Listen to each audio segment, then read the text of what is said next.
Oh, hi. Welcome to Say It, I Dare You, the podcast where we pull apart the personal meanings of taboo and hard to say words and phrases with lovely guests and some gentle peer pressure.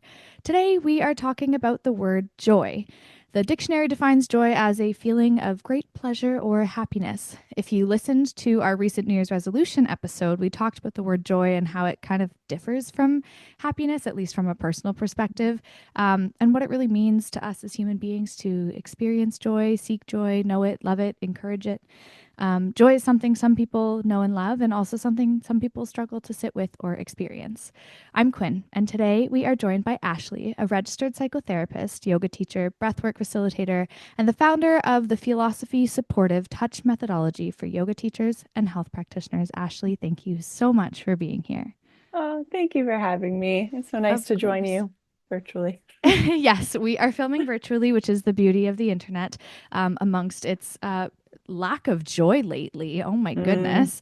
But thank you for being here. I feel like your perspective from both your career, but also just kind of how you show up online and from what I've heard of you, um, is going to be a good one for this episode because joy isn't. It seems to me that a lot of the content you put out is about how joy is a choice, mm. and not something inherent. And I'm excited to dig into that. So, why don't we start with the obvious? Tell me more about why you relate to this episode topic. Yeah, I think exactly what you just alluded to. I'm big on reminding people of the choice that we have and that often everything is a choice. And I say that as like a huge blanket statement. And I know that people can debate me on that. Like maybe not everything is a choice, but what I like to remind people of is that we really do have choice in how we show up and how we think in some of our thoughts, also in how we choose to like engage with ourselves and the world around us.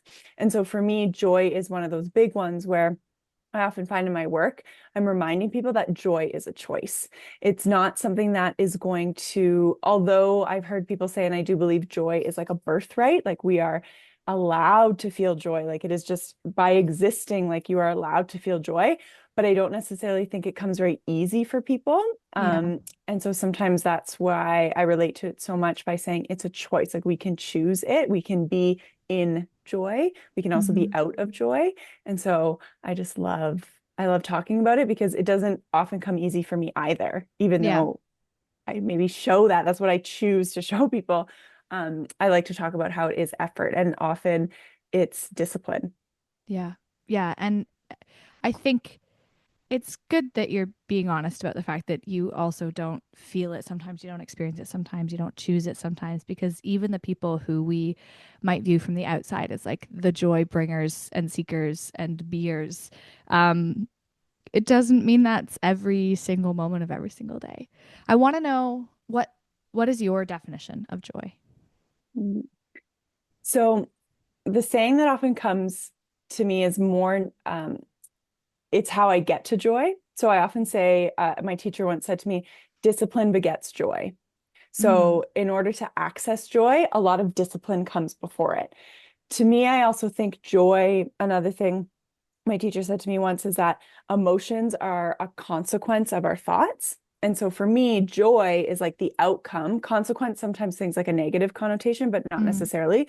But to me, joy is the outcome of a lot of discipline and effort that I put in around my thoughts, what I'm choosing to focus on that day. So to me, joy is not necessarily spontaneous, although it can be. To me, joy is the outcome of thoughts and a lot of effort.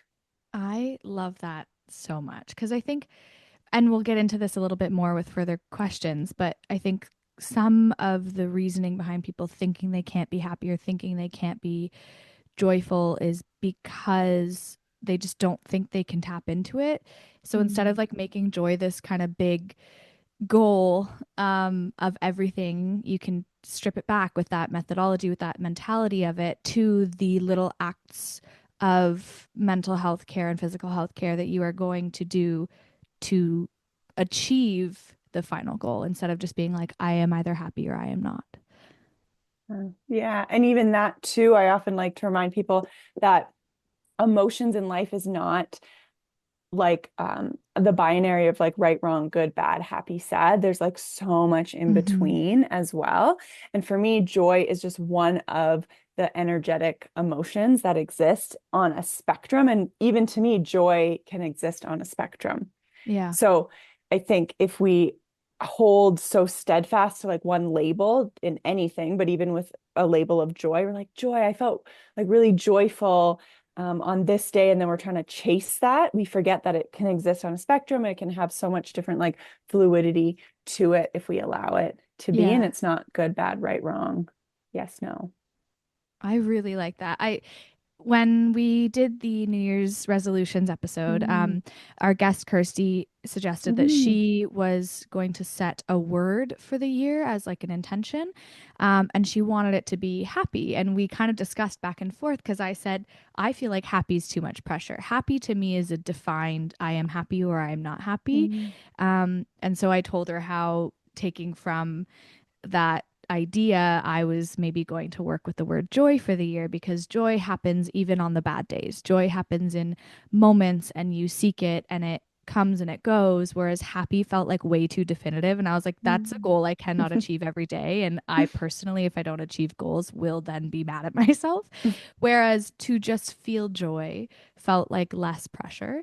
Um, and I feel like that kind of resonates with what you just shared that like I was using the word happy or happiness as that like good, bad, you know, up or down definitive definition. Um, but it's interesting that you use joy for the same thing because I took joy and was like, no, it's different. It's different. It's moment by moment. And you can even see in this how just the nature of human beings are like, I don't necessarily, the English language does not do a good job at defining our experiences, yet we use the English language to define so much about ourselves and about other people. And I find that to be, that's just something that I get curious about is that we're so quick to want to like understand or add label or have a definition or like, what does this mean? How do we define this? But in reality, when you talk to people, you realize that the English language does not capture the full, excuse me, does not capture the full human experience. And so it's such a disservice to try to like fit into that almost Mm. box if maybe it's not for us. That's just a little tangent, but I no, that was a perfect tangent. I have talked with something similar with my therapist about how like I couldn't tap into anger because I was like I just hate the mm, word, and then so she was like then don't use it. mhm. Make it a different word and then tap into it. Like you're having a feeling, if you don't like the word, get away from it. But like it's still what you're feeling, and it really helped me kind of like get out of that binary sense of like I have to identify this with something. Um, why do you why in your experience, I guess in your career, what do you think hinders people from feeling joy or seeking joy? Mm. Almost it'll piggyback great off what you just said about anger is that often in order to access certain feelings, it's almost like when we say to ourselves, oh, I really want to feel joy, it's we have to remind ourselves that if we want to feel and open ourselves up to feeling, we then are going to have to feel all the feelings, not just the ones that we label as good. So sometimes for people, it's really hard to access joy because what's in front of them first is like sadness or despair or grief or especially for a lot of people, like anger that they never had permission to feel or rage. Like there's so much rage going on. And it can feel really hard when we're saying, well, choose joy. And they go to choose joy and there's like an energy of rage. So it's like, Mm, okay, feel that rage then. Go scream into a pillow, go take action around your rage. And then maybe it feels easier to feel joy. So for people who maybe struggle to connect to that as a concept or a feeling, I would invite them to say, like, what's the feeling or the sensation or the energy that is present? And can you give yourself permission to feel that first? mm, It's almost like a little block to the other Mm. thing. I also find when on days if I'm having like, a bad day, I almost just double down because then I feel bad about having a bad day. And I'm like, but I'm Mm. supposed to feel joy. And like, I'm preaching to the choir here and knowing that that is not the path to be taken to actually get to the feeling that you want to get to. But I know it's an experience for a lot of other people. Mhm. Why do you think that embracing joy is so important to us as human beings? Mm. I found personally, and then also just through stories I've heard of other people embracing or finding joy, connecting to those moments of joy, that's what increases our capacity to be in a world that doesn't really feel very joyful. Mm-hmm. And I think that's sometimes the thing I hear the most, where I'll say, choose joy, or can we reframe this thought? And someone will almost argue back and say, well, why would I do that? Because the world is so dark and heavy. And I'm saying, I often remind them that choosing joy is not going to take away that. It's also not going to minimize that. We're not trying to toxic positivity our way out of the world that we find ourselves in. But as human beings, we have to have the capacity to engage in what's important to us. Mm-hmm. And we're not going to have the capacity to engage in these things if we're burnt out, shut down, um, hard on ourselves, kind of staying in our like sorrow and our suffering. Yeah. Like it's rare that I've heard someone that's like, in all of my deep like self-loathing and like shitting all over myself, I was really able to like engage in the things and like the world how I want it to be. It's Mm-hmm. often the people who are able to like connect to the joy and resource themselves, and they're like, I'm going to go out and do like this really hard thing in this really hard world because I'm also able to connect to this other thing over here. Yeah. Yeah. You can't pour from an empty cup. Yeah, yeah. Yeah. You've perfectly segued into my next question. Um, because there is a lot of heaviness in the world right now. I'll be honest in that we are recording this on the day of Trump's inauguration. I'm upset. The internet's Mhm. upset. It's pretty shitty for people who have hearts and brains to watch that happen. Do you think that joy can be a divisive topic for this reason? Like, and do you agree that it should be? Mm. That like do I agree that joy should be divisive or like divide people? No, I guess more so the question being like, there are some areas in which people will see other people sharing joy, experiencing joy, Mm, seeking joy, wanting joy, and go, like, how can you do that when this mm, other really bad thing in the world is happening? Or why would you mm, share that? Like, if somebody, I've already seen it today, somebody shared a cooking reel and there's comments being like, why would you do that on such an awful day? mm. And it's like, what do you think that it's the happiness that's divisive in that topic? I guess I want to almost challenge people and say, why not? And the only reason I say this is, um, I sometimes ask people, like, what is engaging in this heaviness of the world today? So, for example, like Trump, my mom is literally downstairs right now, like glued to the TV, Mm-hmm. and she's just in it. And my question to her is like, what is this doing for you, but also what is this doing for like your community and the world at large? Mm-hmm. Because to me, what I notice and what I just named to her is like, it's not doing much except Mm-hmm. causing you more suffering. So to me, for the person who's putting that cooking video out there, maybe cooking and sharing recipes is like how they connect to their community. And so Mm-hmm. to me, I'm like, please share that recipe. Don't stop sharing that recipe because that's what we need more of. But I think that's why the internet does such this good job of like creating this division, and then what it's doing, at least in my take on it, is it's keeping us glued to like our iPhones and our social media and our news, and it's taking us away from like engage in then the world that you want to see. Yeah.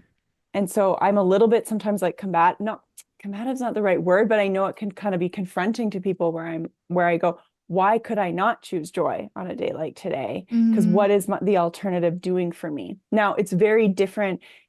For some people, it's going to have a very personal impact. But for some people, I want them to be really honest, where it's what what is the impact on you? And then Mm-hmm. how can you take action? Because the Yeah. engaging over and over and over again, I don't necessarily think um, is doing anything. Yeah. I over a year ago now put this boundary on myself where I never wanted to be an ignorant person and not know what was going on in the news, but Mm-hmm. I was engaging too much. And so I set it's an every other Monday thing. I go back and I check in on what's been happening in the world so that I don't, find myself in conversations uneducated or completely unaware. Um, Sometimes I do still because I give myself a full 2 weeks, like as little news as I can. It's hard right now Mhm. with the way that the algorithm's going, but it really helped me feel like I could bring more things to other people. And my partner and I were just talking. Um, this is just upsetting to speak about, but I think anyone who's listening to this podcast, I know is sitting on the right side, so it's fine. In that Donald Trump said something today in his inauguration speech about like federally enacting binary genders, and my Mm. partner and I were speaking about like, God, that's heavy. Like even for Canadian queer, non-binary, trans folks, that's so heavy to hear right across the border. Um, and then we talked a little bit more about like what do we do? And what we do is we check on our trans friends here at home. Mm. We see how they're doing. We see what they need. We make sure that we stay educated on what's happening. Like that is the power that we have. Um, because I think the news sucks the joy right out of you. Yeah, it can. There was a point where I was looking up like goodnews.org because I was Love. just finding that everything that I was taking in, and Mm-hmm. I can be a very sensitive person to other people's energies if I'm not careful. And so to me, it's like I'm taking in the energy of so much. And again, I often like to remind people it's like by engaging in the other thing, it's not taking away, we're not completely going offline and dismissing the real things that are happening. It's Right. just I'm trying to seek out both. Yeah. They can coexist. Yeah. Yeah, Yeah. I do believe.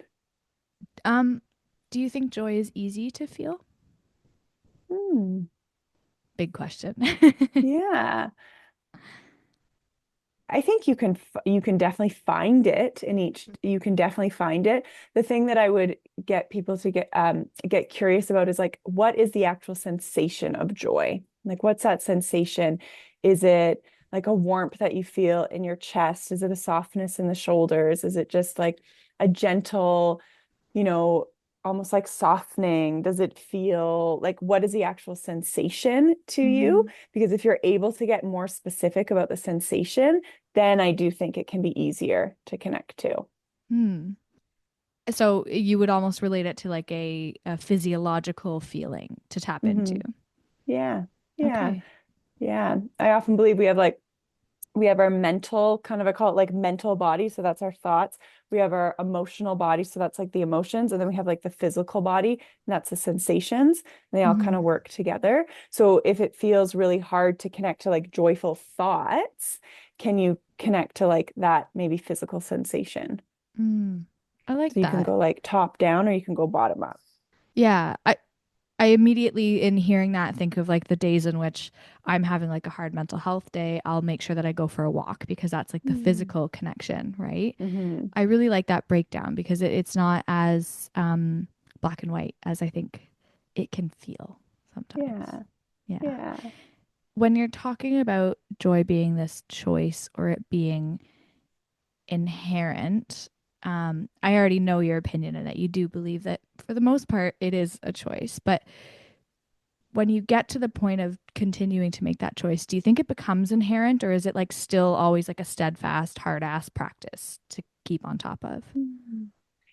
I think it'll kind of depend on what I often call people or say to people like your blueprint. So Mm, if you grew up and you had a blueprint where there was someone in your life like your primary caregiver showing you how to choose joy, it's almost as if your blueprint or your train tracks are like a lot more deeply grooved. So it's going to feel mm, a little bit easier for you. Where if you grew up with a blueprint where someone like wasn't connected to joy, that wasn't even an option because for a lot of people, joy didn't feel like an option. So mm, choosing joy now is going to feel really hard. It's like you're digging new train tracks at this point. And so it might feel more like this steadfast practice. mm, Sometimes I've compared it in sessions to people before, and I'll use it as an example because you're wearing glasses and I'm not. So like you grew up with a blueprint of like you have to wear glasses. Like yeah. that's fine. You have to put in more effort around that, whether it's like putting in contacts, going for checkups, having glasses, buying glasses, cleaning glasses. It's just your reality. So for your day to day, like you probably just do it without much thought versus like I don't need glasses. So that doesn't even cross my mind. Right. Um, And so I guess what I'm saying in this comparison is that you've just like accepted and normalized, like some people need glasses, some people don't. I do the thing, and Yep. it doesn't feel that hard. So sometimes I try to get people to a place of first acceptance, like you might just have to do this thing. You might just have to do this thing forever. It's like brushing your Mm-hmm. teeth. Like, let's just accept that we have to do it. And then we won't have as much resistance around it. Yeah. Because I think some people resist the fact that they have to do things in order to feel a certain way. Mm-hmm. But if we could just accept that, like, we just have to do it, usually acceptance cuts the work in half. Like, if we drop resistance, Yeah. it's not going to feel as like hard, but you're going to still have to do it. Yeah. Well, and there are a lot of people in the world who refuse to accept that they need glasses. Mom, if you're Right. listening, it's you. But it can be hard. It's a life change. It's something you have to put time and money. It probably once or twice a year. Anytime I basically reorder contacts, I have a little moment of like, I can't believe there are people who don't have to pay hundreds of dollars a year Yeah. to see. That's crazy. But that's a way easier hurdle to get over than like I can't believe there are people that find joy every day without having to bust ass for it. It can Yeah. feel frustrating when it's not you. And a lot of the times it comes with privilege. It comes with people being in a circumstance where they have the time and the energy and the tools and the resources to do things that make them feel happy. Mhm. Um, there are a lot of people in the world who can't. Yeah. Um, I know that like there are some people, the pessimists in my life, love you all, um, who think that like these easy times or these joyful times in their life, they're almost uncomfortable because they're kind of waiting for the shoe to drop. How would you encourage someone who finds joy really uncomfortable to like revel in it or allow for it? Mm. This one is a hard one because often people who are waiting for the shoe to drop probably have a history of the shoe dropping. Yeah. So they're kind of like bracing, waiting for impact. They often feel that it's more protective and it's more protective to like not fully let yourself enjoy something, because they feel that if they are to get hurt in the future, the prevention will like make it hurt less. Mm-hmm. And I hear this all the time. The example that I hear most often is when people first start like dating somebody and they really like them, but they don't want to like them too much Yeah. because they're scared that it's going to end. And so what I often remind them of is one, your brain is not a fortune teller. Like it's just not, because if it was, like you'd be a bajillionaire. Like it's just not. Yeah. None of our brains are really fortune tellers. So we can't tell the future. And I often remind people that things that are going to hurt regardless of like how much you think you can like protect or prevent about it. There's Mm-hmm. just common human experiences that hurt. Grief, heartbreak, death, rejection, like it's just going to hurt in the moment. So you right now trying to protect against this future thing you're not actually quite sure is going to happen, you're just causing like you right now some suffering. Mm-hmm. And that's very much like a mindfulness practice. So that comes from my kind of yoga mindfulness background, Mm-hmm. where we all you have is right now. And again, that's really hard where people say, but I have so much evidence of the shoe always dropping, they're always dropping. And I'm like, you do. And that doesn't mean that this person is going to do that same thing that Mm-hmm. someone did. Not Mm-hmm. to invalidate that did happen. And let's deal with the real emotion that's coming up around remembering that. But can we connect to like the right now? And right now you might just feel joy. Yeah. Like, could that be okay? Yeah. I am even guilty of sometimes just like taking the shoe and putting it on the ground and being like, Mm. just so you can't do it, I did it myself. But then it takes away opportunity for other things that if you like showed up as your whole self could happen. I mean, I there's a point in I think everybody's life where you learn the hard way that not everybody is a good person. Mm. And that's usually like what the shoe dropping is for the most Mhm. part. Um, but then also like not allowing the good people to show up because you're convinced everybody's bad. Also Yeah. shoe dropping, in my Yeah. opinion. Yeah. Do you have any go-to ways that you cultivate joy in your life? Mm. I usually just make a list. So, like a joy list, maybe. I don't even think I call it that, but I just make a list of very small, seemingly mundane things that if I can connect to joy, really shifts it. So I think I even have a running list. I'd have to find it. But my mom the other day, because me and my husband are living with my parents for the next couple months, which is like Mm. not really joy inducing, Yeah. but it Been there, can done that. be. Because I was like hearing my mom laugh as she was talking to my grandma, and I could have completely ignored that. I could have blocked that out. I could have really not even picked up on that. But Mm-hmm. in that moment, I was like, it's so nice that I get to hear my mom laugh, Mm-hmm. that like she gets to feel this. And that in that moment, it was so fleeting, but I felt a little bit of joy. Mm-hmm. Or like getting, potato chips on sale for whatever reason and like getting to eat them. It's so Mm-hmm. small because I sometimes think I had a client say to me really recently, it's not the big things that lead to better things. It's the small, consistent things. And I Mm-hmm. think that's the same with joy, where we often wait for like the big thing, what does society say? Like the marriages and the Yeah. this and the getting the degree and all these like big things, the landing the job. And then we get there and we wonder like, well, why? Like I kind of feel joy and it's fleeting. Yeah. It's like it's the small, consistent things. Yeah. Like feel those there too. So I do a joy list. Kirsty, who you're talking about, I was just messaging with her this morning. She does like her joy Oh, funny. roundup for the week. Yeah. And I love seeing that. Like she I just didn't know you knew posting. Kirsty. That's so fun. Yeah. That's so I was cute.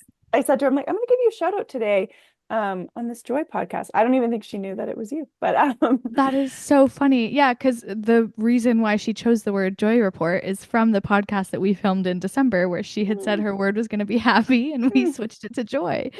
Oh, that's funny. What a small world. yeah. So I love seeing her just roundup of the week. And Yeah. again, she's choosing. Sometimes I struggle with my relationship to social media so much because I go, this is a highlight reel, but I've learned Hmm. to reframe it where I love that it's a highlight reel. I Yeah. love that. Like show me your joy moments. I know Yeah. it's not always like that. I have like the discernment now. I have the job to know that like it's like it's not a highlight reel, but Yeah. I've started to reframe it for me where I go like I love seeing people's joy roundups Yeah. on Instagram now. It's kind I of do fun. I do too. Sometimes, and I only recently started doing this upon a recommendation from somebody else where sometimes if I'm feeling a little like, "Ah, I got like nothing to give, like what am I doing? My life is so Mm, blah." I'll go back to my own Instagram and create my own mm, Instagram and be like, "Oh, look at when I posted like all my friends showed up to my bachelorette weekend and like yeah. I got to witness my best friends get married last year and I got married last year." Like, hello? I Yeah. could I go back to my own highlight reel and get to remember the things to be appreciative of. And I think I love what Kirsty's doing in the consistency in posting because it's forcing her to look at every single week, um, and and look for the joy and seek Yeah. it. And also, I really love the fact that it also makes her document it because then we can Mhm. remember during really hard times that it's not always going to be that. Exactly. Yeah. And that's it too. It's not everything is fleeting. I think it's a mindfulness quote and but it's like tell me something that's going to make me both like sad and happy at the same time. And it's something around like time passes at the same rate. Like Mm-hmm. things you love end and things you hate end. And Mm-hmm. that's just true. Like Oh, I life just just got keeps little moving forward. shivers. Yeah, it does. Well, I um feel like we could talk about this for hours. I have really appreciated your point of view on this. I think especially right now with the way of the internet, people need to hear that joy isn't just like the highlight reel that you see on Instagram. It is hard work. And Mm. I appreciate that perspective. Where can people find you online if they want to follow you, engage with your content? Yeah. My go-to now is actually to subscribe on like Substack. I've been loving that as a different platform just to Mm-hmm. expand a little bit more. So it's just called thephilosophy.substack.com. You can also find me on Instagram. I'm just not as active on there Mm. anymore. Like I'm on there, like personally. I'm like, your girl is scrolling, but I'm not like From posting a business from a perspective. business perspective. Yeah. Um, so to engage would probably be like Substack or just my website, thephilosophy.com, if anyone's interested in therapy or yoga or any of those fun things, you can find all that stuff. Wonderful. I'll make sure it's in the description so that it's easy for folks to find. You can follow us at Say It I Dare You Pod on Instagram. And I haven't decided if I'm going to leave TikTok after all the drama as of Mm. late. But for now, you can find us there. And if you search it and it's not there, you know what happened. And otherwise, give these episodes a download or a review if you have the chance to. It's super helpful. Thank you so much for listening, and we'll see you again next week. Oh, thank you, Quinn.